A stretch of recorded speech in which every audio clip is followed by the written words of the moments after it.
दंडवत हो।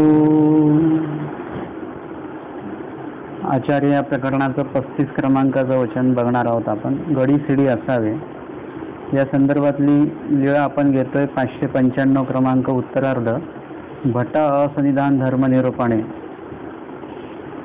या लीळेचा पूर्वार्ध आपण बघितलेलाच आहे की स्वामींनी भटोबासांना अस्थिपरी निरूपण केलेली आहे आणि त्यासाठी स्वामींनी त्यांना असंनिधान धर्म जिज्ञासायला सांगितलं। आचार्यांनी त्याविषयी चर्चा करण्यास किंवा त्याविषयी जिज्ञासा करण्यास नकार दिला आणि माहीम भट्टांनी मग त्यांना समजवलं, स्वामींनी समजवलं आणि ते ऐकण्यासाठी तयार झाले आणि त्यावर मग आमच्या स्वामींनी अस्थिपरी प्रकरणाचं निरूपण केलं। पुढे आचार्यांनी विचारलं की आपण जर का असंनिधान देत आहात तर असंनिधानी महात्म्यानी काही काही वर्जावेजी हे कसलं त्याग करावा। स्वामी म्हणतात वानरिया द्रव्य संबंधा साक्षीनं ठाकावे, म्हणजे ज्या ठिकाणी द्रव्याचा योग येणार आहे तर त्या ठिकाणी आपण थोडं लांबच राहावं, त्या साक्षीनं ठाकावे, म्हणजे त्या व्यवहारामध्ये द्रव्याच्या व्यवहारामध्ये अधिक प्रमाणामध्ये समाविष्ट होऊ नये।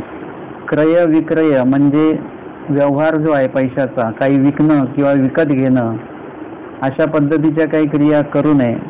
छेद भेद न करावे, म्हणजे कुठल्याही प्रकारे तोडमोड हिंसा जी आहे ती करू नये आणि तुम्हा आवडीनावडीनं होवावी, म्हणजे हे आवडतं ते आवडतं अशा प्रकारची आवडीनावडी ईश्वर साधकाला असता कामा नये। विधी निषेध चुकवावा, विधी निषेध न होवावा, म्हणजे कर्मराटीचे विधी नको आणि कर्मराटीचे निषेधही नको। तुम्ही जात्रे क्षेत्र न वसावे, ज्या ठिकाणी ज्या गावांना देवतेंच्या यात्रा वगैरे असतात त्या यात्रेला किंवा त्या क्षेत्राला एखादं देवताजनित ठिकाण आहे त्या ठिकाणी जाऊ नये साधकाने।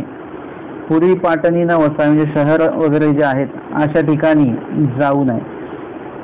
आचार्य विचारतात जी जी पुरुषासी कवणी अवस्थेसी ज्ञान संचरे जी, म्हणजे कुठल्या अवस्थेमध्ये, म्हणजे वयाचं या ठिकाणी विचारतायत किंवा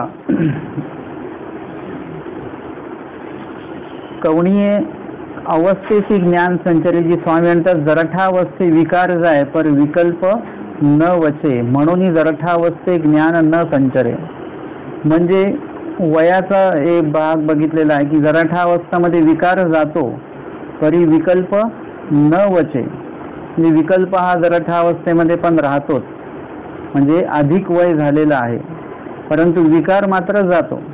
म्हणून जरठावस्थे ज्ञान न संचर, म्हणजे ज्ञान सुद्धा त्या काळामध्ये संचरत नाही, कारण की बहुतांशी गोष्टींमधला जो काही आवडी हा भाग असतो तो वय झाल्यानंतर कमी कमी कमी कमी होत जातो। कोमळावस्था संचरे, म्हणजे कोमळ वयामध्ये कोमळ दशेमध्ये ज्ञान गुण अवगुण जे काय असेल ते कोमळ वयामध्ये बरोबर संचरू शकतं, कारण की ती घेण्याची वृत्ती तेव्हा असते। वयस्कर व्यक्ती जसं जसं होत जातो, वय होत जातं तसं तसं त्याग वृत्ती त्याच्यामध्ये येत राहते आणि म्हणून नकारात्मक भाग जास्त असतो। घेतेद्वार जे असतं ते कुठेतरी नकारात्मक पद्धतीने सुरुवात होते त्याची, म्हणून कोमळावस्थेमध्ये ज्ञान संचरतं, जरठावस्थेमध्ये ज्ञानाचा संचार होत नाही। हो का जी भटी पुसले जी जी परमार्गा कवन कवनाधिकारी। स्वामींना पुढचा प्रश्न आचार्यांनी केला की या मार्गासाठी कोण कोण जीव अधिकारी आहेत। स्वामींनी सांगितलं वेड्या पिस्या मुकिया बहिरिया अंधा धर्मे अधिकार नाही, म्हणजे जो वेडा आहे, पिसा आहे, मुका आहे, बहिरा आहे, आंधळा आहे, म्हणजे ज्याला दिसत नाही अशा जीवांना धर्मी अधिकार नाही। म्हणजे आपल्या दृष्टीने वेडा म्हणजे वेडा, पिसा मुका म्हणजे ज्याला बोलता येत नाही, बहिरा म्हणजे ज्याला ऐकता येत नाही, आंधळा म्हणजे ज्याला दिसत नाही, अशा प्रकारचं आपलं अर्थ आहे। परंतु आचार्यांना वेगळं अपेक्षित आहे, स्वामींना पण काहीतरी वेगळं सांगायचं आहे। हो का जी तरी ते कैसे जाणावे जी, म्हणजे वेडा मुका पिसा आंधळा हे कसं काय जाणायचं, मग आता आचार्यांना माहिती नाही का म्हणजे वेडा कोणाला म्हणतात किंवा आंधळा कोणाला म्हणतात? ज्याला दिसत नाही त्याला आंधळा म्हणतात, ज्याला ऐकू येत नाही त्याला बहिरा म्हणतात. तरी पण आचार्यांनी हा प्रश्न का करावा? ही तर साधारणशी गोष्ट आहे. परंतु लक्षात घ्या, आपण अर्थ लावताना असा लावतो बरं का, की एखादा माणूस आंधळा आहे म्हणजे तो ईश्वर धर्माला अधिकारी नाही आहे. एखादा बहिरा आहे म्हणजे त्याचं अधिष्ठान गेलेलं आहे म्हणजे तो ईश्वर धर्माला अधिकारी नाही आहे, असं आपले गणित आहे ते. म्हणून तर आपण कोणी आयुक्त असेल की मग तो धर्माला अधिकारी नाही असं म्हणतात. विदेशामध्ये कोणी राहता आहे म्हणजे तो धर्माला अधिकारी नाही असं म्हटलं जातं. परंतु तसं नाही. इथे स्वामींनी सांगितलं पण आहे आंधळा बहिरा मुका वगैरे, आणि यांनी परत प्रश्न विचारला की ते आंधळा बहिरा मुका हे जाणायचं कसं, लक्षात कसं घ्यायचं? स्वामी सांगतात निरंतर रजे रंगे तो वेडा. म्हणजे राजस क्रियेमध्ये त्याचा जास्त जो भाव आहे, जास्त रमणरूपता आहे, तो व्यक्ती म्हणजे वेडा या पदामध्ये बघायचा गेला. म्हणजे एखादा धार्मिक जरी कार्यक्रम असेल तरी तो त्याच्यामध्ये तिथे छान जेवण मिळेल, तिथे अमकं मिळेल तमकं मिळेल, चांगलं जे फिरायला तिकडे मिळेल, म्हणजे तो या दृष्टीनेच फक्त विचार करतो. तिकडून अध्यात्म घेणं हा भाग त्याचा नाही आहे. काही लोक जे आहेत त्यांना असं वाटतं की बाबा नाही, अमकं आपण असं केलं म्हणजे स्वामींनी जसं सांगितलं ना की वांबुरीचा तो ब्राह्मण होता, तो दोन्ही मळे संधीमध्ये बसलेला होता आणि बाईचा म्हणतात की बाबा किती वैराग्य याचं कडक आहे. स्वामी म्हणतात बाई हे विषयालागी हे तो वैराग्य करतो म्हणजे पदार्थालागी, म्हणजे त्याच्यातनं त्याला काही समाधान स्मरण वगैरे ध्यान साधना काही करायची नाही आहे. त्याला त्याच्यातनं फक्त त्या वस्तू मिळवायच्या आहेत, ते मान सन्मान मिळवायचा आहे, खायचं प्यायचं आहे. तो रजे म्हणजे तो राजस क्रियेमध्ये तो रंगतो, तो वेडा. तमे तापे तो पिसा. पिसा कशाला म्हणायचं? आपल्या पिसाची व्याख्या वेगळी असेल, परंतु इथे तमे तापे तो पिसा म्हणजे सतत जर का तो तम तम तम तम करत असेल तर तो पिसा असं समजायचं. ऐकिली मात परिसो जाणे परी सांगो नेणे तो मुका. मुक्याची व्याख्या देवाने वेगळी सांगितली आहे. आपल्याला असं वाटतं की ज्याला बोलता येत नाही तो मुका आहे की काय, परंतु स्वामींना म्हणायचं आहे की ऐकिली मात परिसो जाणे म्हणजे सत्संगामध्ये येऊन आपण लीळा ऐकली, वचन ऐकले, वचनार्थ ऐकले, सगळं ऐकलं, आपल्याला समजलं, परिसो जाणे समजलं. परंतु त्यांना जर का म्हटलं की म्हणा बरं एखादं लीळा सांगा, आपल्याला सांगता येते का लीळा सांगा म्हटले की आपण एकदम मुके होऊन जातो. तुम्हाला तेव्हा अनुभव येईल. जर का म्हटलं की लीळा सांगा एखादी, मग आपण एकदम जे गप्प बसतो त्याला म्हणतात मुका, आणि स्वामींचा अर्थ तोच आहे. म्हणजे आपणच आपल्याला बरोबर लक्षात घेता येईल की आपण मुके कसे होतो ते. एरवी जर का कोणी म्हटलं गप बसा तर आपण गप बसत नाही, जे बडबड आपली चालते. परंतु जर का असं काही ईश्वर पैकीचं काही सांगितलं तर मग अशा वेळेस आपण मुके होऊन जातो. ऐकिली मात परिस जाणे परी सांगो नेणे म्हणजे सांगू शकत नाही समोरच्याला, आपल्याला सांगता आलं पाहिजे. ज्ञान म्हणजे निरूपण करता आलं पाहिजे असं नाही म्हणत मी, परंतु एखाद्याला एखादी लीळा आपल्याला सांगता आली पाहिजे. एखादं वचन जे आहे त्याच्या वचनाचं निरूपण आपल्याला करता आलं पाहिजे, म्हणजे वचनाचा अर्थ त्याला समजून सांगता आला पाहिजे. धर्म काय आहे तो समजावून सांगता आला पाहिजे एखाद्याला, तर जाऊन कुठेतरी आपल्या त्या ऐकल्याचा फायदा होणार आहे. म्हणजे याचा अर्थ असा नाहीये की आपण सांगतच सुटावं असं नाहीये, परंतु कधी काळी वेळ आली तर तुम्हाला सांगता आलं पाहिजे.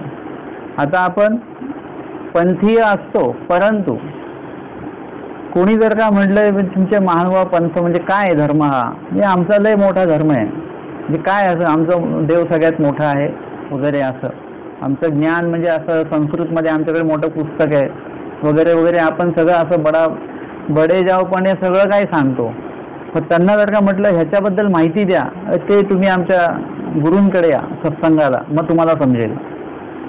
म्हणजे आपण त्यांना का बोलवतो तिकडे, कारण की आपल्याला सांगता येत नाही म्हणून. तुम्हाला जर का सांगता आलं तर तुम्ही सहजपणे त्यांना धर्म समजावून सांगू शकता, काही हरकत नाहीये. म्हणजे प्राथमिक इथली जी काही माहिती आहे ती तुम्ही त्यांना देऊ शकता, जेणेकरून तुमच्या धर्माची जी काही मोठेपणा आहे तो त्याच्यामध्ये वाढू शकतो आणि त्याला सुद्धा त्याची महती त्याच्यातनं कळू शकते. आपल्या पंथाबद्दल जेव्हा सांगतो त्यावेळेस त्यांना त्याचं महत्त्व वाटलं पाहिजे की खरोखर वेगळाच काय हा पंथ आहे. त्यांना आम्ही सांगू शकतो की आमच्या पंथाचं साहित्य, महानुभाव पंथाचं साहित्य खरोखर एवढं चांगलं आहे की त्याच्यावर अन्य लोक येऊन PhD वगैरे करतात, कारण की ते म्हणतात महानुभाव साहित्य काहीतरी वेगळं आहे, केवळ असं तिकडून आलेलं आहे ते, म्हणजे असं. आणि प्रत्येक भाषा आहे त्याच्या म्हणजे जुनी भाषेचं तिकडे आपल्याला उपलब्धता आहे. म्हणजे अशा पद्धतीने तुम्हाला ती धर्मातल्या काही गोष्टी सांगितता आल्या पाहिजेत. आपल्याला कोणी विचारलं तर आपण म्हणतो नाही आमचा धर्म खूप कठीण आहे, एकदम हे आहे ते आहे, त्याला आधीच घाबरवून टाकतो. तर तसं होता कामा नये. आपल्याला आपला धर्म सांगता आला पाहिजे. नाही सांगता आला तर आपण मुख्य आहोत. ऐकिली मात परिसो नेणे तो बहिरा. आणि सांगितलेलं ज्याला म्हणजे ऐकत नाही, तो ऐकत नाही म्हणजे ऐकता तर येतं त्याला, परंतु आई वगैरे बोलते ना की हा ऐकतच नाही. ऐकत नाही म्हणजे त्याचा कान बिन चांगले आहेत, ऐकतो तो. ऐकत नाही म्हणजे सांगितलेलं करत नाही. किंवा ज्याला धार्मिक काही ऐकू येत नाही, बाकी सगळं ऐकू येतं, बाकी धार्मिकच फक्त त्याला ऐकू येत नाही, अशा पद्धतीची जी व्यक्ती आहे ती बहिरा या पदामध्ये पडते. दाखविल्याही न देखे, सांगितल्याही नेगे, मा स्वयमेव काही देखैल, जे जे वाचणे भावे तेची घे तो अंध. म्हणजे दाखविल्याही न देखे, एखादी चांगली गोष्ट त्याला दाखवली तरी तो बघत नाही. सांगितल्याही ने घे, जर का त्याला सांगितलं की बाबा हे वाचन करा तुम्ही, हे पुस्तक घ्या, तरी तो घेत नाही. मग स्वयं काही देखेल म्हणजे स्वतः काय घेईल, दुसऱ्यांनी दाखवून सांगून सुद्धा जो काही पुढाकार घेत नाही तो स्वतःचं काय मार्गदर्शन करणार आहे. जे जे वाचणे भावे तेची घे तो अंध. त्याच्या मनाला वाटेल आणि त्याला सोयीस्कर वाटेल अशाच प्रकारचा जो धर्म शोधून काढतो स्वतःच्याच पद्धतीने, तो व्यक्ती कोण आहे? अंध व्यक्ती आहे. वाचून देवाला सांगण्याचा मुद्दा तुम्हाला कळलेला आहे की परमेश्वराला वास्तविक आंधळे आणि वास्तविक बहिरे हे या लीळेमध्ये सांगायचेच नाहीये.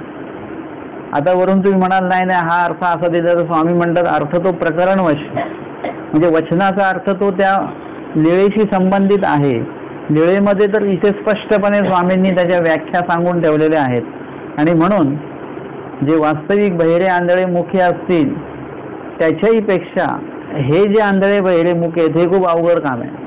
म्हणजे यांची धर्मवृद्धी होणं, यांच्या माध्यमातून धर्मवृद्धी होणं, यांच्यात धर्मवृद्धी होणं हे कुठेतरी संकोचित करून ठेवलेलं आहे या स्वतः या लोकांनी, आंधळ्यांनी, बहिऱ्यांनी, मुक्यांनी, जे कुठल्याही प्रकारे धर्म बोलत नाहीत, धर्म ऐकत नाही, धर्म पाहत नाहीत.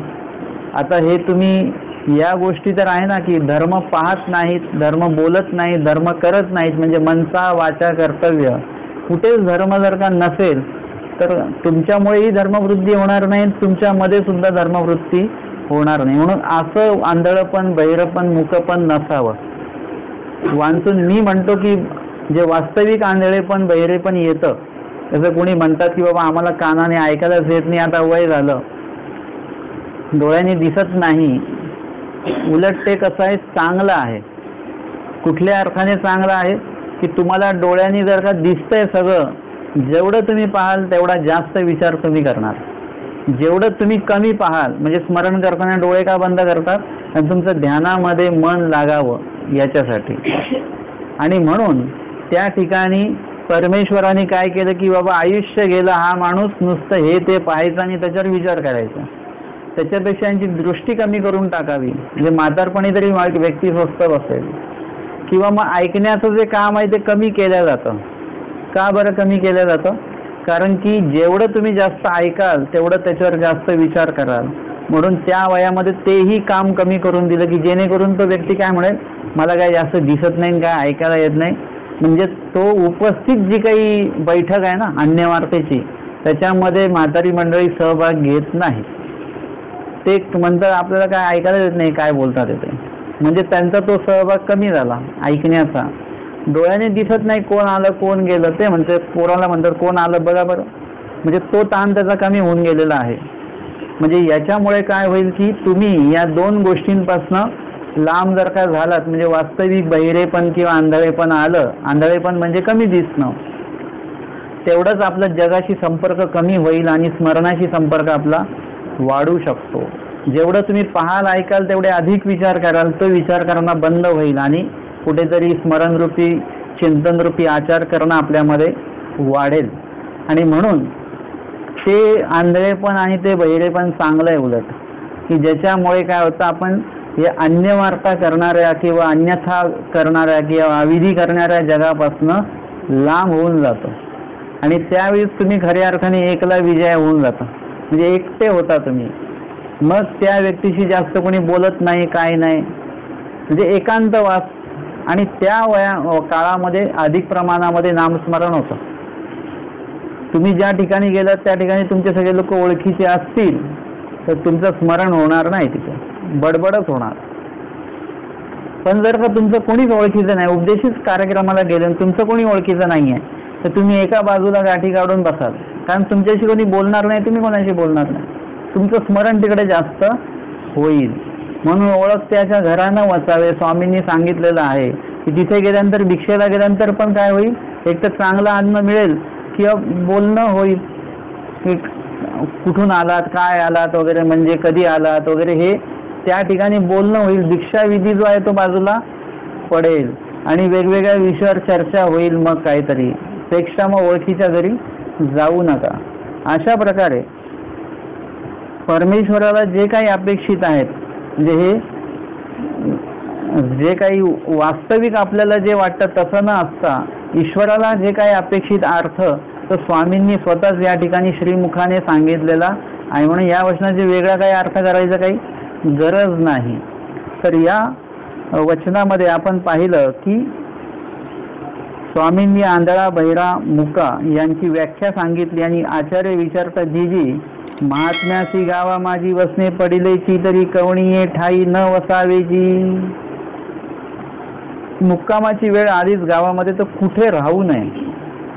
स्वामी सांगतात महात्मेनी संपन्नाच्या घरी न वसावे. संपन्न म्हणजे श्रीमंत व्यक्ती असेल तर त्यांच्या घरी राहू नये, कारण की त्यांच्याकडे सगळ्या सुखसुविधा असणार आणि त्या सुखसुविधेमध्ये आपण काय असणार आहेत, रममान होणार. स्वामी म्हणतात वानऱ्या महात्मेनी संपन्नाच्या घरी न वसावे. भटी म्हणतले ऐसाही वसिनल्या विन नसरे तरी काही करावे जी. म्हणजे राहायची वेळच आली तर मग काय करायचं. स्वामी म्हणतात तरी विषयाचा संग न करावा, म्हणजे अवांतर जे काही तिथे सुखसुविधा असतील त्याचा संग करायचा नाही. जर का आपण श्रीमंताच्या घरी जर का थांबलो तर ते सकाळी तिथे काजू बदाम वगैरेच आणून देतात. ते हा अनुभव आहे. ते काहीतरी असं चांगलेच पदार्थ करून देणार, म्हणजे जे नको आहे, ज्याची गरज नाही आहे आपल्याला, असे पदार्थांचं तिकडे उपयोगामध्ये ते आणते. तुम्ही सामान्य व्यक्तीच्या घरी गेले तर ते काय लावतील, पंखा लावतील. परंतु श्रीमंताच्या घरी गेलात तर ते एसीच लावणार. तिथे म्हणजे सुखसुविधा ह्या थोड्याशा अनावश्यक सुखसुविधा असतात, आवश्यकतेपेक्षा अधिक असतात आणि ते आपण मग सेवन करायला लागतो. त्याच्यामुळे काय होतं की तुमच्यातला जो काही आळस असेल किंवा कंटाळा असेल तो वाढत जाणार आणि त्याच्यामुळे धर्म जो आहे तो बाजूला पडणार. तर अशा पद्धतीने त्या ठिकाणी स्वामी सांगतात की विषयाचा संग न करावा, म्हणजे जास्तीत जास्त तुम्ही त्या ठिकाणी विषयाचा संग टाळायचा आहे. भटी म्हटले जी विषयाचे निसंगे काय होय जी. हे विषयाचा संग केल्याने होतं काय नेमकं. सांगतात पोरा जीवाजेची पोटी तेची तोंडी ऐसे आहास म्हणून. म्हणजे जे पोटामध्ये म्हणजे मनामध्ये कुठेतरी त्या सुख सुविधेचं आपण प्रत्येक जण अभिलाषी असतो. म्हणजे असं अपेक्षित नसतं कुठे की गेल्यानंतर ही सुविधा पाहिजे, पण तिथे जर का ती सुविधा मिळाली तर एकदम बरं वाटतं, वा छान वाटतं बरं का. म्हणजे आपोआपच आपल्या त्या मनामधलंच तिकडे उपभोगायला मिळतं. त्यावेळेस आपण त्याच्यामध्ये अधिक प्रमाणामध्ये रममान होऊ शकतो. म्हणजे असं नसतं की गेल्या कोणीतरी चहा द्यावा किंवा काही सरबत थंड द्यावं, परंतु जर का गेले गेले कोणी ते दिलं तर ते पिण्यामध्ये आपण रममान होतो. म्हणजे अपेक्षित नसताना किंवा कुठेतरी असं अपेक्षित नाही आहे, परंतु मनामध्ये कुठेतरी सुप्त अवस्थेमध्ये ते अपेक्षित असतं बरं का. आईचा आहाच म्हणून, म्हणजे अशा पद्धतीचं जीवाचा स्वभावच आहे तो. जे मनात आहे ते जर का घडलं की त्याच्यात अधिक रममान होतो आपण. मग भोटोबास विचारता जी आईचा आहास तेने संपन्नाच्या घरी का वसावे, अरण्य माझी का नसावे. मग असं जर का असेल म्हणजे त्या बाबतीमध्ये उतावळेपणच जास्त असेल तर मग अशा व्यक्तीने संपन्नाच्या घरी राहावंच का, आणि जंगलामध्येच राहावं, म्हणजे जनमानसात जास्त राहूच नाही. स्वामी म्हणतात, पूर्वजीव आपण्या करो आवडे तेची करी पाठी पुढीलावरी ठेवी, म्हणून आवडी संपन्नाच्या घरी पुढीला ते निमित्ते करुनी वसे, ऐसे एक असती.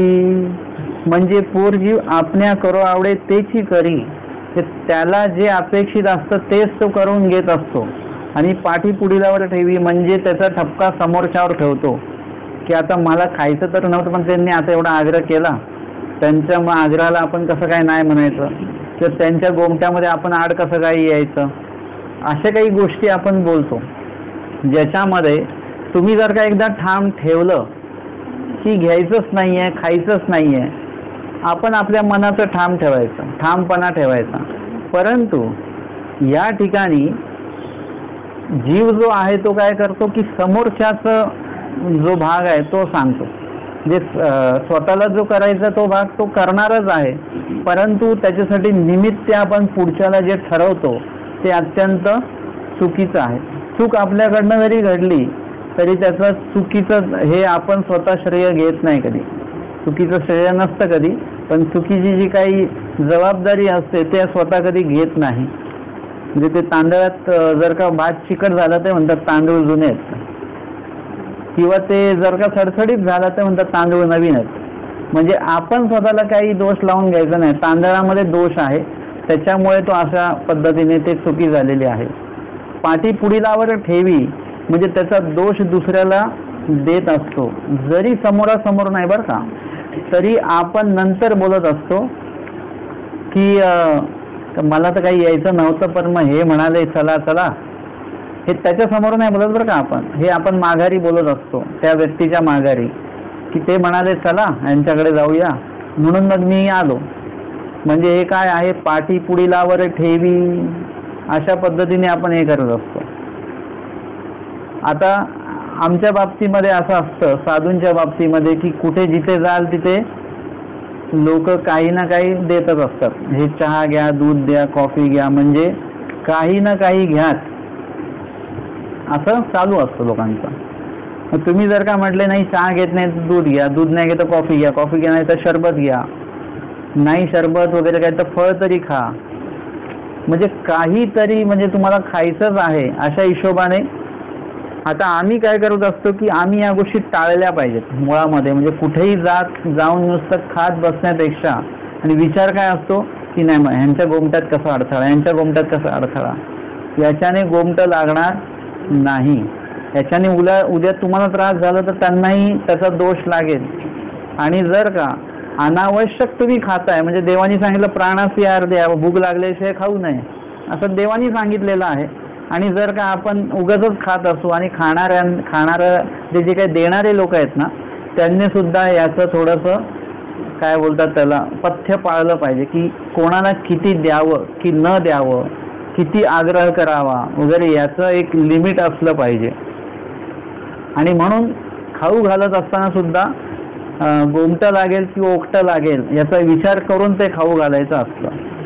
तर त्यावेळेस पण आम्ही मग काय करतो की आज 40 कप चहा झाला बरं का, म्हणजे कधी कुठे भिक्षेला जाणं झालं असं धान्याची भिक्षा, मग ते दिवसभरात 20-25 जेवढी काय घरं फिरणं होतील तेवढा चहा होतो. कारण की एका ठिकाणी चहा घेतला, दुसऱ्या ठिकाणी परत चहाच होतो, तिसऱ्या ठिकाणी चहा झाला की मग जेवणाची इच्छा मरून जाते, मग प्रत्येक ठिकाणी चहाच घ्यावा लागतो. कारण गावाकडे दूध असेल नसेल, कॉफी असते नसते, मग चहा एके चहा, 20-25-30 कप चहा सहजपणे होऊन जातो. आणि नंतर मग असं ते ॲसिडिटी झाली, कशामुळे झाली, चहामुळे झाली. मग चहा घ्यायचा नाही, मग ते लोक देतात आता काय नाही म्हणता. म्हणजे परत लोकांवरच आलं. शेवटी काय आहे, लोकांनी किती आग्रह केला तर ते बाह्य आग्रह करू शकतात. ज्या घरी आम्ही गेलो त्या घरचे काही 4 लोक आमचे हातपाय पकडून काही चहा आम्हाला असं तोंडामध्ये ओतणार नाहीयेत. ते शेवटी तुम्हाला नाही पाहिजे तर नाही पाहिजे. तुमचं पोट बिघडण्यापेक्षा त्यांचं ते मन बिघडलेलं चांगलं. परंतु या गोष्टीचं पथ्य पाणी जे आहे ते आपण आवर्जून पाळणं खूप गरजेचं आहे. आपण पुढच्या व्यक्तीला दोष देऊन मोकळे होतो. आता जर का तुम्ही उपदेशी लोकांना विचारलं की तुम्ही गोड का दिलं, आता एवढ्या दिवसांनी बाबा आले, मग ते म्हणतील नाही का की बाबा ह्यांनी काहीच गोड बनवलं नाही. म्हणजे ते उपदेशी लोक साधूंवर ढकलतात की बाबा ते साधू काय म्हणतील, काही त्यांनी गोड बनवलं नाही म्हणून आम्ही बनवलं. साधू म्हणतात की बाबा ते म्हणतील की एवढं गोड बनवलं आणि खाल्लंच नाही तुम्ही म्हणून आम्ही खाल्लं. म्हणजे पाठी पुढीलावर ठेवणे हा प्रकार चालवतो, तसा असता कामा नाही.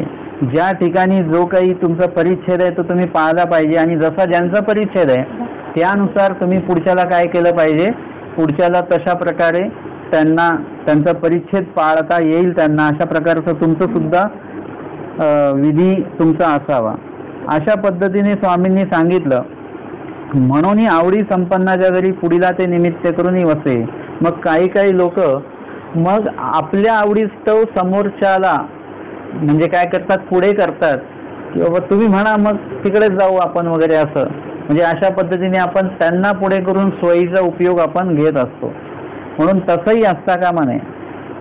भटी म्हटले जी सेवा दास्याचे संबंधे स्त्रियांचे दर्शन संभाषण करावेची लागे ते तर कैसे करावे जी. म्हणजे असा जर का योग असेल पुरुषांना किंवा स्त्रियांना योग असेल पुरुषांचा, असं सेवा दास्याच्या निमित्ताने कुणाशी तरी बोलावं लागतं, काहीतरी त्यांना काम सांगावं लागतं वगैरे असं.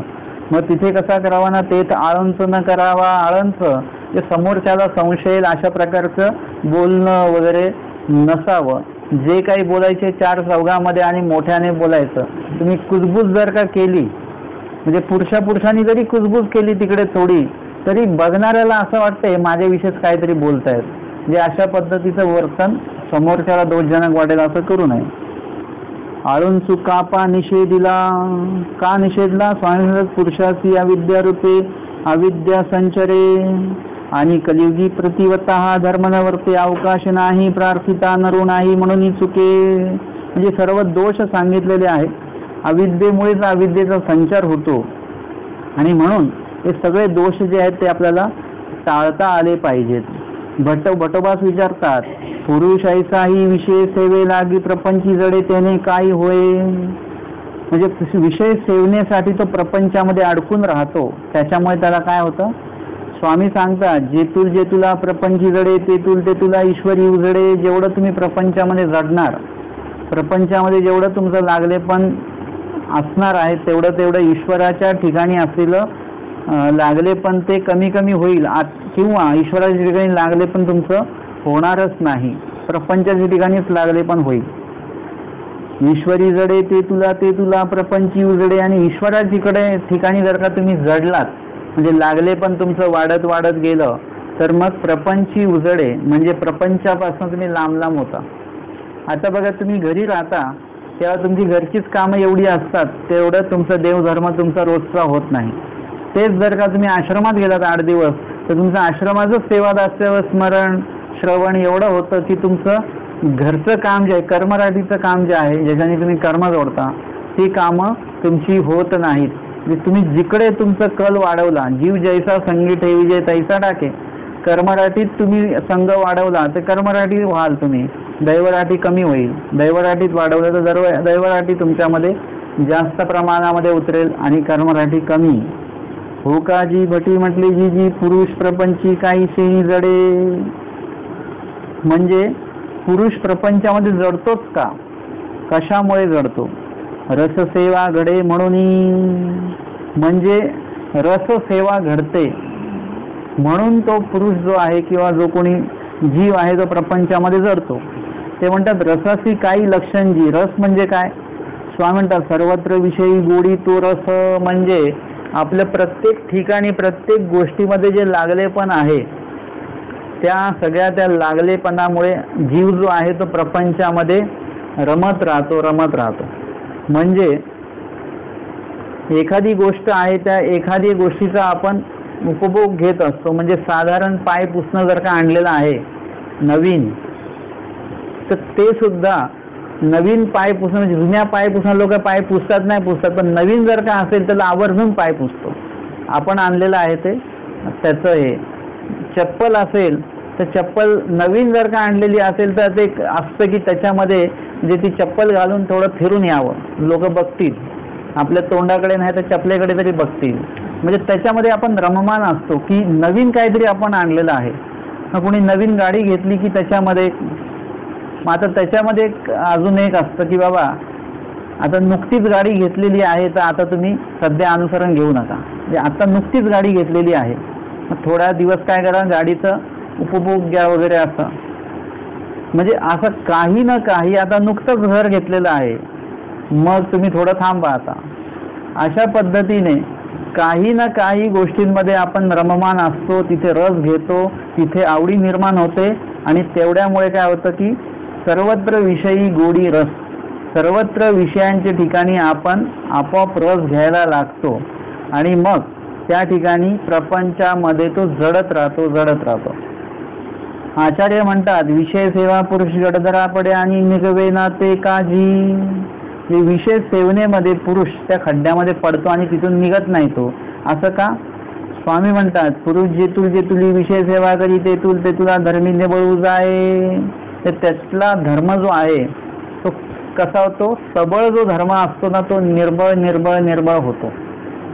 म्हणजे तुम्ही जर का मार्गात राहत असाल तर मार्गामध्ये धर्म चालतो. म्हणजे त्या ठिकाणी स्मरण वगैरे करण्या हा एक वेगळा भाव असतो आपला. म्हणजे तिथे ते करत असताना जी एक धर्म करण्याचं एक समर्थत्व जे आहे ते वेगळं असतं. तेच जर का आपण कुणाच्या घरी गेलो प्रापंचिक लोकांच्या, तर मग त्या ठिकाणी काय होतं, थोडासा धर्म करण्यामध्ये मार्गापेक्षा कमी होतं. म्हणजे आता आमचा तर असा अनुभव आहे की मार्गात जे होतं ते इथे मंदिरात होत नाही त्या लेवलचं. म्हणजे जर का कधी काळी आश्रमात गेलं की तिकडून मग निघू वाटत नाही, कारण की तिथे खूप स्वस्तता लाभते तो विधी करत असताना मार्गामध्ये.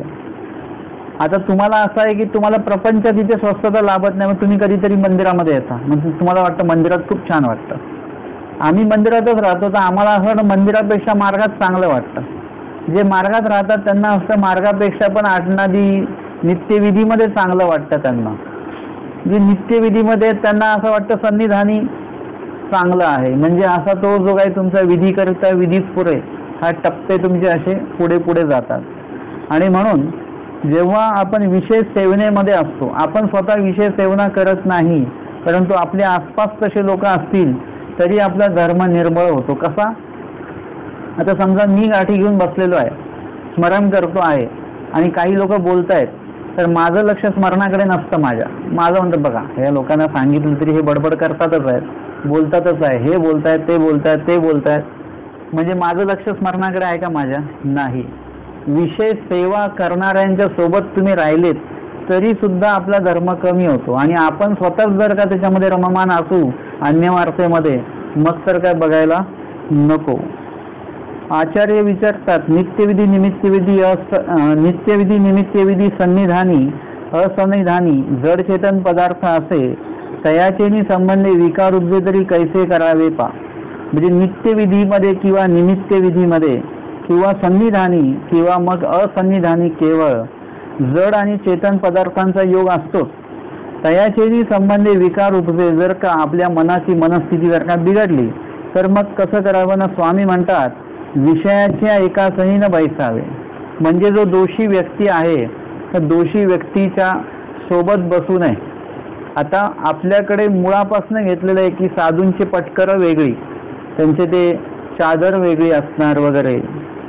असंही बघायला मिळतं की तुम्ही जरी किती चांगली नवीन बेडशीट वगैरे टाकली असेल तर साधूंकडे त्यांचं स्वतःचं एक काहीतरी कपडा असतो ते टाकतात, किंवा तुम्ही किती चांगलं ब्लँकेट दिलं ते आतमधनं आपलं काहीतरी शॉल वगैरे जोडून किंवा त्या कपड्याचा स्पर्श होऊ नये म्हणजे इथपासून काळजी घेतल्या जाते आणि सुरुवात तिकडूनच होत असते.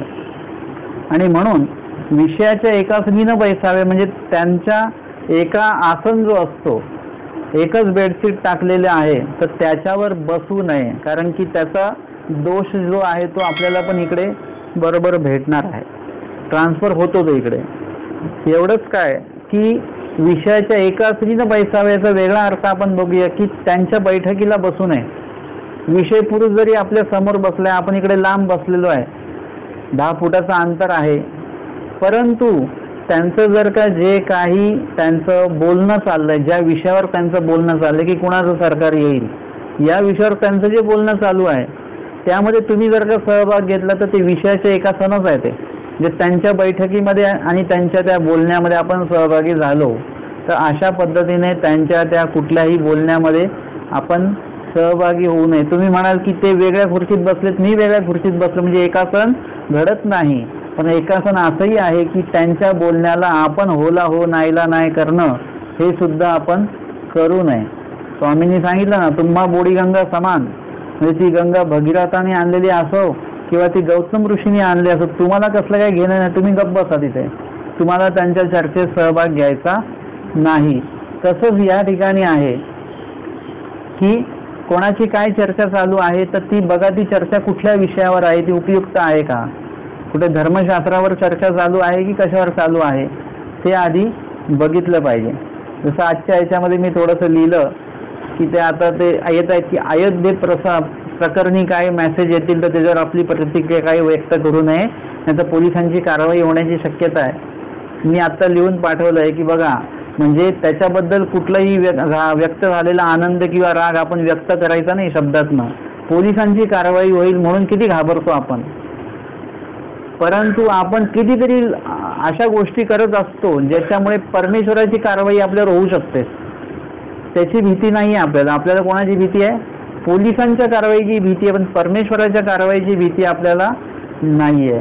तर अशा अन्य वार्तेमध्ये, अन्यथा क्रियेमध्ये, अविधीमध्ये जर का आपण सहभाग घेतला तर परमेश्वराची कारवाई पण आपल्यावर होणार आहे. मग ती तुम्ही मेसेज त्याचा टाका की नको टाका, पण तू मनामध्ये जर का जरी आणलं तरी परमेश्वराला तिकडे पोलीस तरी मनात आलेलं तुम्हाला शिक्षा नाही करू शकत, लिहिल्यानंतर शिक्षा करतील.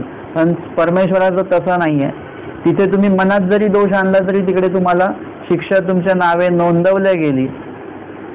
तैसे विषयाच्या एका स्त्रीनं बैसावे, म्हणजे दोषयुक्त बैठकीमध्ये आपण सहभाग घेऊ नये. जी जी एकासने विन न सरे तरी काही कैसे करावे जी, म्हणजे एका सनी बसावंच लागणार आहे. आता मग काय करायचं? रिझर्वेशनच असं केलेलं आहे की त्यांच्या बाजूलाच बसावं लागेल. ते अन्य वार्ता करणार आणि तुम्ही स्मरण करणार. जर का असं असेल तर काय करायचं? म्हणतात विषया साक्षीनं ठाकावे, म्हणजे तुम्ही सन्मुख होऊ नका, म्हणजे ते काहीतरी दोष बोलतील वगैरे, तुम्ही विषय काढू नका.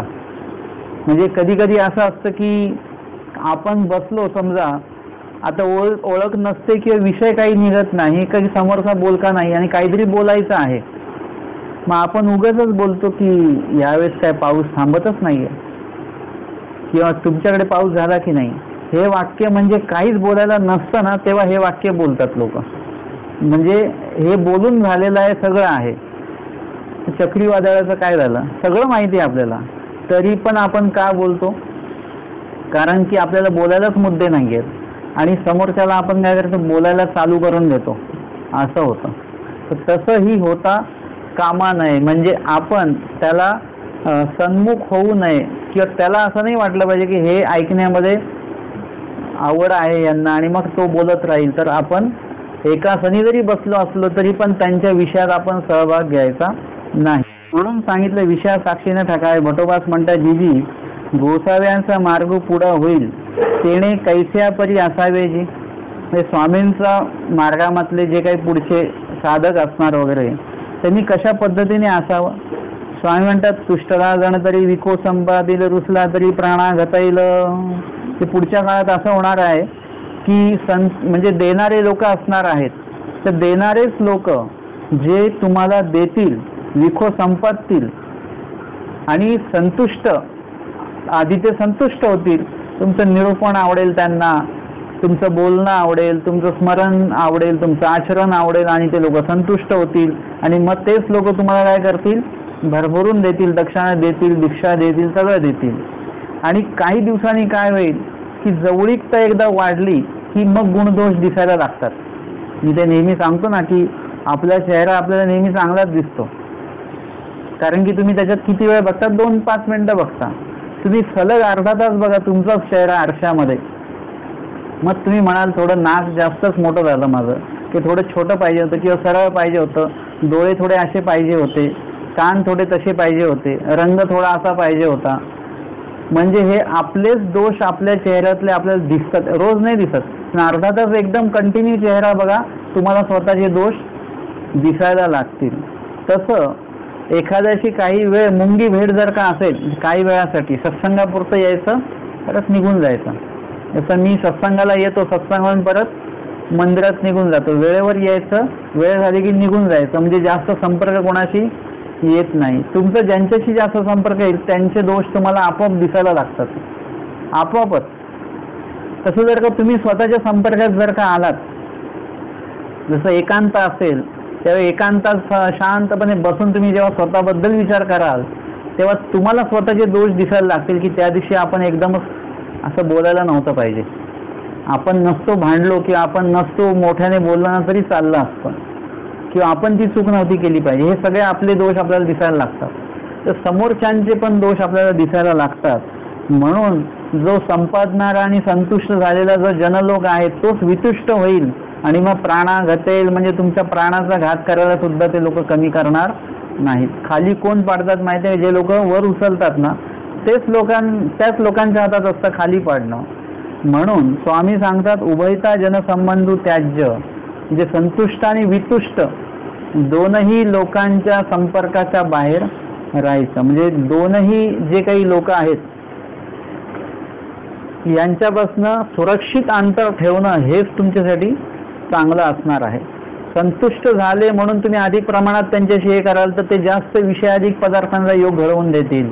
किंवा वितुष्ट लोकांच्या संपर्कात राहाल तर ते काय करतील, अधिक प्रमाणामध्ये तुमची निंदा करतील आणि ते तुमच्या कानावर पडेल. दोन्हीमुळे, एकामुळे तुमची मनस्थिती बिघडेल आणि दुसऱ्यामुळे म्हणजे संतुष्ट लोकांमुळे तुमची स्मरणस्थिती जी आहे ती तुमची बिघडू शकते. संबंध त्याज्य म्हणजे तुम्ही कोणाच्याच संपर्कात राहू नका. न तुष्टले ना वितुष्टले, दोघांपासून लांबच राहा. म्हणून देशाच्या शेवटी झाडातळी जन्मक्षेपावे. देशाच्या शेवटी आणि झाडातळी जन्मक्षेपणे कधी होतं माहिती आहे का? आत्ता नाही होणार. तुम्ही आत्ता अनुसरण घ्या लगेच जा म्हटलं नाही होणार. फक्त तुम्ही जाल औपचारिकता, पण ते जे देवाला अपेक्षित आहे ना तशा मनस्थितीत तुमचं नाही होणार. कारण की कसं आहे की एकदा तुम्हाला जग बघावं लागतं, एकदा तुम्हाला माणसांमध्ये राहावं लागतं, त्यांचे गुणदोष तुम्हाला अनुभवावे लागतात. संतुष्टता काय असते, वितुष्टता काय असते, मान काय असतो, अपमान काय असतो, सगळं जगामध्ये राहून भोगावं लागतं. आणि नंतर मग तुमच्या एकेका गोष्टीवरून मन विरमल्या जातं. प्रत्येक गोष्टीमधनं मग नंतर मन त्याच्यामध्ये राहत नाही, नको नको नको नको. आणि मग तुम्ही काय होतं, जगाच्या एक एक टप्प्याने तुम्ही बाहेर जाता आणि मग तुम्ही एकांत वासामध्ये राहायला लागता. लोकांत वास असतो तो नकोसा वाटायला लागतो. की लोकांमध्ये गेलो, आपण एक बोलतो लोक एक हे करतात, आपण एक बोलतो लोक दुसरं हे करतात. असं होता होता तुम्ही मग सगळ्याच गोष्टींवर विरमल्या जाता. आणि मग तुम्ही जेव्हा एकांतात जाल, देशाच्या शेवटी झाडातळी, तिथे मग तुम्हाला इकडे येण्याची ओढ नसणार आहे. आता कसं आपण तिकडे जरी गेलो तरी इकडे येण्याची ओढ असतेच. समजा आता घरी 8 दिवस आपण आश्रमात गेलो तरी पण घरी येण्याची ओढ असते की आपल्याला जायचंय. पण जर का घरी भांडण करून गेलेलो असतो, लोकांनी घरच्यांनी हाकलून दिलेलं असेल आपल्याला, किंवा खूप मोठं हे झालेलं असेल तर घरी येण्याची इच्छा जरी असेल का आपली, नाही जायचं मला त्या घरी, म्हणजे आपण एक ठाम राहतो. तसं वैराग्य हे जेव्हा तुम्ही सगळं जग बघता त्यावेळेस तुम्ही सगळ्यांचे अनुभव घेता, त्यावेळेस तुमच्यामध्ये आपोआप विरमता येते. आणि मग तुम्ही जेव्हा देशाच्या शेवटी जाता तेव्हा ते मनापासून गेलेले असतात पूर्णपणे. म्हणजे आचार्य आमचे 5व्या भेटीत का नाही आले, 6व्या भेटीत का नाही आले, 7व्या भेटीतच का आले, अनुसरले? कारण की तोपर्यंत त्यांची ती तेवढी विरमता नव्हती, ती टप्प्याटप्प्याने वाढत गेली. आणि मग 7व्या भेटीमध्ये त्यांना असं वाटलं आता जायचंच नाही घरी, म्हणजे एकदा पक्क झालं आणि आले तर परत गेले नाही. म्हणजे स्वामींनी म्हणजे हे कुठेतरी होतं बघा, या विषय झाला नसेल कुठे की स्वामींनी म्हटलेलं आम्ही जेव्हा पाठवू तेव्हाच जायचं. म्हणजे आचार्य तेव्हा पण गेले नसते बरं का, स्वामींनी जेव्हा घरी पाठवलं त्यांना आचार्य गेले नसते, परंतु हा प्रसंग पुढे येणार आहे स्वामींनाही माहिती आहे. आणि हा त्यावेळीच आचार्यांनी म्हटलं हो ठीक आहे, तुम्ही बोलवाल त्यावेळी येईन, पाठवाल त्यावेळी जाईन. हे कुठेतरी होतं याच्यामध्ये. रिद्धपूरला पाठवलं, गेले रिद्धपूरून बोलवलं तेव्हाच आले, आणि घरी पाठवलं तेव्हा जावं लागलं. स्वामींना शब्द दिलेला आहे. तर अशा पद्धतीने आपल्याला एकदा जे जाणं आहे ते एकदा पूर्ण अनुभव घेऊन तुम्ही एकदा बघितला की नंतर मग कुठल्याही प्रकारे त्याच्यामध्ये आपलं मन लागले पण राहत नाही. मग आपण कधीही परत त्याच्याकडे आवडी किंवा रस जो आधी सांगितला त्या दृष्टीने आपण त्या पदार्थाकडे, वस्तूकडे, व्यक्तीकडे पाहत नाही, हे सांगितलं. आणि मग पुढे सांगतात स्वामी, उभयता जन संबंध त्याज्य म्हणून देशाच्या शेवटी झाडातळी जन्म क्षेपावे, म्हणजे त्या ठिकाणी जन्म क्षेपल्या गेलं पाहिजे. पुढे सांगतात गडी सिडी असावे, हळिया पाळिया असावे. गडी सिडी असावे म्हणजे ज्या ठिकाणी 3 भाग मराठे तो सेवट, सरिसी ते गडे, तेथ ओळखती भेटती, विषय संभव सुपरवसे वगैरे जे काही सांगितले टीकेमध्ये की गडी म्हणजे काय आणि सिडी म्हणजे काय. म्हणजे मार्ग सांडोनी अवकाश रूप, म्हणजे मुख्य रस्ता सोडून एकदम आतमधल्या गावाला आहे त्याला सिडी असं म्हणतात. पुढे सांगतात की हळिया पाळिया असावे, म्हणजे ज्या ठिकाणी 10-5 घरच आहेत, त्याच्यामध्ये 3 वर्ण सकृत आहेत आणि शूद्रवर्ण बहुत आहे. किंवा मग पाळिया म्हणजे अनियतवास आहे, ज्यांचं राहणीमान असं पक्क नाही, एकाच ठिकाणी राहतात ते असं नाहीये. अनियतवास आहे, आज इकडे 8 दिवसांनी अजून कुठे, असं त्यांचं घर वीर काहीही पक्क नसतं. अशा प्रकारचे जे लोक राहतात तिथे ते पाळिया. अशा ठिकाणी म्हणजे अशा लोकांसोबत राहावं. एका झाडाची सवय न होवावी, एका स्थानाची सवय न होवावी, म्हणजे एकच ठिकाण जे आहे की बाबा मला इथे बसल्यानंतरच स्मरण माझं होतं की माझी पोथीची जागा हीच, माझ्या जागेवर कोणी बसायचं नाही. जर का त्यांच्या जागेवर कोणी बसलं तर पूर्ण पोथीभर त्या माणसाचं मन लागत नाही. तर पूर्ण असं ते स्वामींनी सांगितलं ना, जातीवंत घोडा, त्याला जर का खडा मारला असा मागून, त्याला दिसलं नाही की कोणी मारलाय, परंतु तो बरोबर त्याच माणसाकडे रोहून कोणी देखे पाहे असा रागाने पाहतो, मारक्या म्हशीसारखा. तसं आपल्या जागेवर जर का दुसरं कोणी बसलं पोथीला की आपल्याला असं वाटतं की हा माझ्या जागेवर बसलाच, कसा बसला ह्याला माहिती नाही का. म्हणजे ते पोथीमध्ये आपलं मनच राहत नाही. हे सांगितलं स्वामींनी, एका झाडाची सवय न व्हावी, एका स्थानाची सवय न व्हावी, एका ठिकाणाची सवय लावून घेऊ. तुम्हाला जिथे बसाल ना तिथे तुम्हाला स्मरण साधलं पाहिजे. तिथे तुमची हे जे आहे धार्मिक जे काही लागले पण आहे ते तुम्हाला लगेच तिकडे निर्माण झालं पाहिजे. आणि म्हणून एका स्थानाची सवय न व्हावी, भोगस्थानी न बैसावे, म्हणजे ज्या ठिकाणी देवताजनित विधी ज्या ठिकाणी चालतात अशा ठिकाणी बसू नये. तीर्थ देवता आणि पुरुष ये तिन्ही आपलविती, म्हणजे एखादं तीर्थ असेल देवतेचं, जिथे जसं वाराणसी असेल जे नदीशी संबंधित आहे, मग हरिद्वार असेल, तिकडे गेल्यानंतर ते नदी विधी बघून किंवा त्या नदी संबंधित काय पूजन वगैरे चालतात. आता हे जे कोणी बद्रिकाश्रमला जातात ना काही लोक आपले, वास्तविकता हरिद्वार मधनं जातात. हरिद्वार हे नपाळचं ठिकाण आहे. एरवी आपले लोक नपाळचं जर का छोटंसं मंदिर असेल रस्त्याच्या कडेला, आपण लोक रस्ता क्रॉस करून जातो पलीकडनं, त्या मंदिराच्या जवळून जायचं नाही, नपाळचं आहे. पण हरिद्वारमध्ये आपले लोक जातात. आता गेल्यानंतर तिथे मोठी नदी आहे आणि तिथे ती रात्रीची आरती प्रसिद्ध आहे, त्याच्यामध्ये ते दिवे सोडतात. आपले लोक बघायला जातात ते दिवे. म्हणजे एक तर तिथे अन्य ठिकाणी जाणं आहे, वरून ती अन्य लोकांची जी क्रिया आहे ते पाहणं आपुलकीने, हे आहे तीर्थ देवता आणि पुरुष म्हणजे साधनवंत कोणी काय देवता साधक, हे तिन्ही आपलविती म्हणजे हे असे आपलवतात. म्हणून त्या ठिकाणी जाऊ नये. आता आपण आत्ता जातोय का बघायला, कधी जाणार आपण, जेव्हा आपण तिथे हरिद्वारमध्ये मुक्कामी असू. एरवी आपल्यामध्ये नपाळताला म्हणजे देवाला जेवढं घाबरत नाही तेवढं नपाळताला घाबरतात लोक आपले.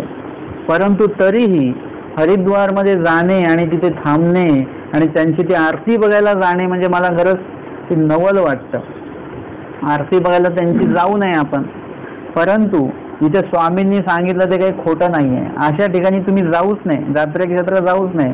गेलं तर काय होईल, तीर्थ देवता पुरुषी तिने आपलविती म्हणजे तुम्हाला आपलंसं करून घेतील. आणि साहजिकच वाटतं बरं का आपल्याला की ते जैन मंदिर खूप छान आहे बरं का, एकदम मार्बलचं, आपलंही असंच बांधलं पाहिजे. किंवा त्या अन्य लोकांची शिस्त खूप चांगली असते. किंवा काही लोक म्हणतात की बाबा ते अमकं त्या क्षेत्राला तिथे एवढं हे आहे ते आहे, म्हणजे आपण तिकडे आपलवल्या जातो. म्हणून अशा ठिकाणी जाऊ नये. लेपाच्या देवळीनं बैसावे, ज्या ठिकाणी लेप आहेत, जसं लेण्यांमध्ये असतात ना वास्तविक कोरलेले मूर्त्या वगैरे जे आहे, त्या ठिकाणी जाऊ नये, तिथे बसू नये. कारण की ते लेप कसे असतात, पूर्ण आखीव रेखीव, फक्त त्याच्यामध्ये जीव नसतो, बाकी पूर्ण मूर्ती जी आहे ती आकारलेली आहे. आणि मग लिंगचिन्ह मुद्रा न होवावी म्हणजे विशिष्ट प्रकारचं चिन्ह, कपडा किंवा विशिष्ट प्रकारचं जे काही मुद्रा असते, काही अशा प्रकारची कुठली ओळख असता कामा नये आपल्याकडे. विषयापात्र न होवावे म्हणजे अन्य राठीचं आपल्याकडे लिंगचिन्ह मुद्रा असू नये. आणि विषयापात्र न होवावे म्हणजे कुठल्याही गोष्टीला दोषाला निमित्त होऊ नये. मनुष्य मात्र होऊनी असावे म्हणजे निर्दोषपणे राहता आलं पाहिजे. जोगिया तो मसी गसी लितला होवावा किंगा, जोगिया कसा असला पाहिजे, मसी गसी लितला होवावा किंगा म्हणजे विधी आचरणे, धूळ वगैरे याच्यामध्ये तो माखलेला असावा. त्यानंतर ऐसे अहोरात्र निरूपण केले, मग भटाचिया चित्तासी आले, भटी दंडवत घातली श्री चरणा लागले. असं सगळं ऐकल्यानंतर अहोरात्र स्वामींनी निरूपण केलं, म्हणजे पूर्ण एक मुख्य रात्र जे आहे तेवढ्या वेळ निरूपण केलं गेलं. आणि मग वटोबासांच्या अंतःकरणामध्ये स्वामींनी सांगितलेलं कुठेतरी ते आलं आणि मग त्यांनी दंडवते घातली, श्रीचरणा लागले. अशा प्रकारे आपण आजच्या सत्रामध्ये गडीशिडी असावे, हळियापाळी असावे, एका झाडाची सवय न व्हावी, एका स्थानाची सवय न व्हावी, भोगस्थानी न बैसावे, तीर्थदेवता पुरुषी तिने आपलविती, लेपाच्या देवळीने बैसावे, लिंगचिन्ह मुद्रा न व्हावी, विषयापात्र न व्हावे, मनुष्य मात्र होऊनी असावे. अशा एकूण 35 ते 43 एवढ्या 8 वचनांवर आपण या ठिकाणी श्रवण आणि चिंतन केलेलं आहे. दंडवत हो.